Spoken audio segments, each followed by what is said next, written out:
Hello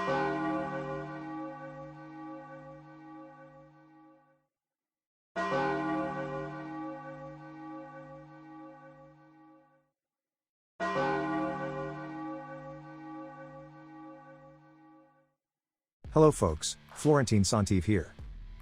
Welcome to the second episode of the 3 months challenge. New account, 3 months, no money. Let's see how big our kingdom can get and how things went in our second week of gameplay. So we left things off last week after collecting our first challenges rewards.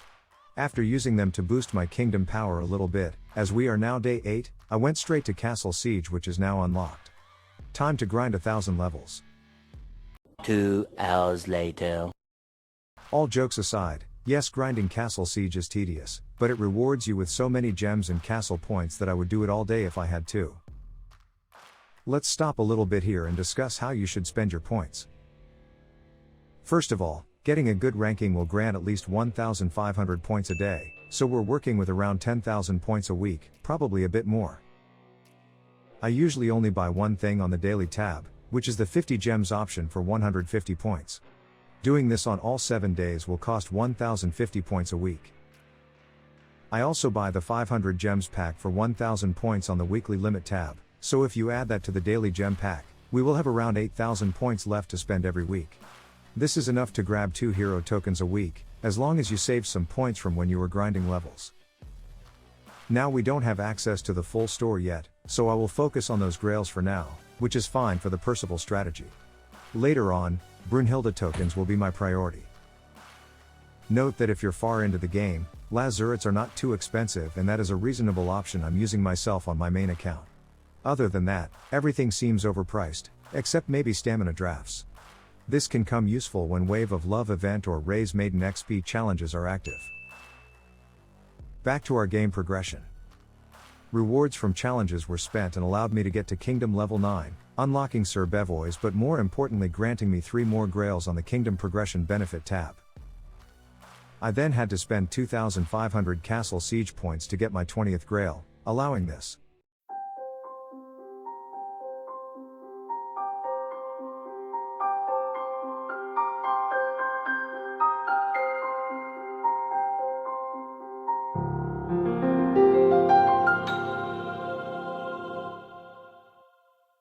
This 600k attributes burst as early as day 8 was the detonator towards a sharp progression overall. I managed to finish up campaign later that day, opening the 10th castle on Kingdom Expedition map to finally get steady income of Advanced Alliance charters, council coins and feast invites. Even though they eat up some of your gold, it is still a huge benefit for your kingdom. Being able to get daily 3,000 feast points for free will definitely help buying the best rewards out of it. It's funny how you consider them on a different perspective when you're at the beginning of the game rather than on an established account. For example, I really like the 100 million gold you can buy for 10k points, something that wouldn't even cross my mind on my old account. Flags, on the other hand, seem lackluster for now, so I will skip them. Best item here is the quality scroll 3 because I can give that to Percival on his military skill. Level 2 is good too as it can go to Bertrand's military level 2 skill. After that, I would buy manuscript pages, then undeciphered quality manuscripts, then energy drafts, and then finally XP bags. To gain more points, I like opening small feasts during the week, and one big feast on Friday or Saturday to get that big burst of points on Monday when the shop resets. It's a pretty common tactic, but it works just fine. Donating Advanced Alliance charters every day also helps a lot to build alliance points that I will need later to work on Kawala. For now I just buy all Merlin and Scralett frags I can, and it allowed me to enhance Merlin to bronze on day 10. Another burst of kingdom power to keep the ball rolling, though weaker than Percival enhancement. Grinding Castle Siege also gave me plenty of gems to work with. I invested some to buy 2 more training ground dummies, but I want to save the rest for when a treasure hunt event is active, as it will give me extra shovels to complete a grid. I do that because this event usually rewards grails and Excaliburs, and I need that. Other gameplay time was used to collect things, spend gold as soon as I have enough to level up some heroes, and progress through campaign map and main quest line.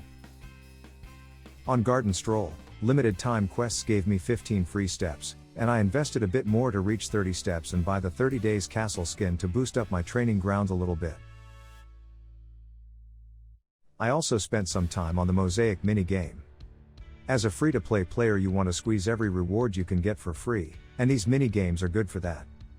You'll see over this series that I suck at them, but Mosaic is about showing up a lot, so I was still able to squeeze into top 10 for decent rewards. Unfortunately I failed being competitive on the other two active challenges, ending up top 50 on both of them. Still a Grail and an Excalibur into the bucket, at least it's something. And we're off to a new challenges and event cycle. This time, we will be working with an Alliance XP challenge, an increased quality challenge, a useless mystery box event made for spenders, a good old people's monarch where I once again will screw my math and gem spending, and last but not least, the treasure table event. This one has to be the worst event ever made. I hate it because it is definitely rigged. Usually it goes like this.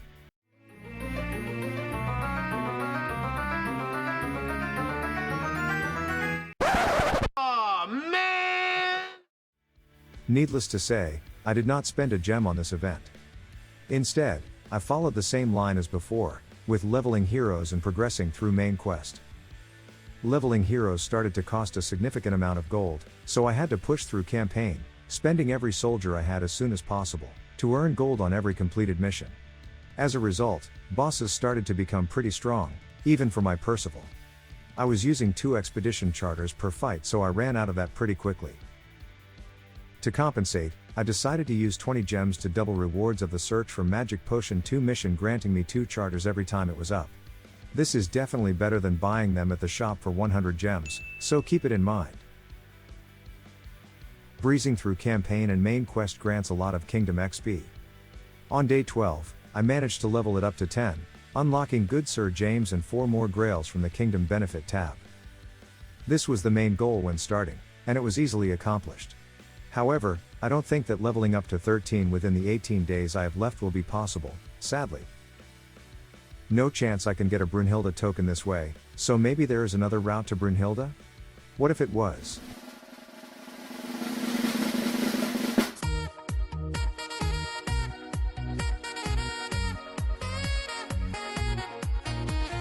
A free daily spin to a Brunhilde token. I have no words for what just happened. What I do know is that on day 12 I also managed to grab enough Scralett tokens to enhance him to bronze. This is our 3rd enhancement for the week, and I honestly cannot stress enough that it's really powerful this early. Getting that Brunhilde token on the treasure table made me wonder if I should invest a little bit on this event, and as a matter of fact I did, but in an indirect manner. A spend gem limited time quest rewarded 2 outer table spins if you spent 6k or more gems during the week, so I purchased the 8th dummy slot on training grounds and let the sword spin. Unfortunately I didn't get anything. But then, on my day 14 free spin, I got a Jean token. It's not that good because I don't think I'll ever be able to unlock Jean, and moreover she's not a great hero. But whatever. I stayed focused on building the heroes we discussed last week, and was able to purchase Percival first Paragon during the week. I raised him to level 290 as well, while leveling everybody else to fulfill main quest requirements of the King's Men quest. About the People's Monarch event, I was pretty happy because I spent just enough gems to buy 6 famed hero fragments, which would help along the road of building Percival. That was the plan, until I realized. Oh. As the week was getting close to an end I really thought I could snipe a top 5 slot on the quality challenge, being 6th for quite some time and with some resources yet to spend. Unfortunately it looked like I wasn't the only one waiting until the end to dump extra quality items, so I ended up getting top 10 rewards only, which is still okay because of the 3 Excaliburs gained this way. On the other end, our Alliance won the Alliance XP challenge, against Mu, Reagan and their newly renamed Orcus Alliance.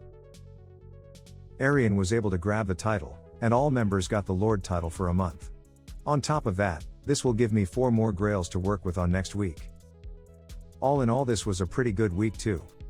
Enhancing 3 heroes really helped, kingdom power wise, and I ended up the week on 8th position of server rankings. I stand up as the highest VIP 0, and 4 players are already VIP 6. Arian is doing a good job as well, standing his ground as VIP 3. Mu is on top with a significant lead already, but other than that it is pretty stacked around 10 to 15 million kingdom power. As far as my kingdom goes, I am kingdom level 10 and stopped at main quest number 1160. I have unlocked 8 training dummies and 5 children chambers. I won't go higher with chambers for now. Attributes are well balanced in my opinion, with military and fortune over inspiration. Provision is behind, but that's fine, we don't really need grain anymore. I have unlocked almost all maidens from processions, except Amala. I work with 27 heroes, with Percival as a giant monster so far. Here is on screen the full lineup at the end of week 2. Scralett, Marcelo, Ulrich and Bertrand are level 200 or higher, while others stand from level 150 to 180. It's time to raise quality of other heroes. As I let you look at that, please drop a like if you enjoy what you're watching so far, and don't hesitate to subscribe to help the channel growing. Use the comments section if you have anything to say about the content, what I can improve and so on. Thanks for your feedback. Next week we'll start with a tourney challenge, and a Raise Alliance Kingdom Power challenge. It's time to draw swords and fight. Anyway, this wraps up week 2. I hope you had as good as a time watching this video than me playing and editing it. See you next Tuesday for week 3. Bye bye.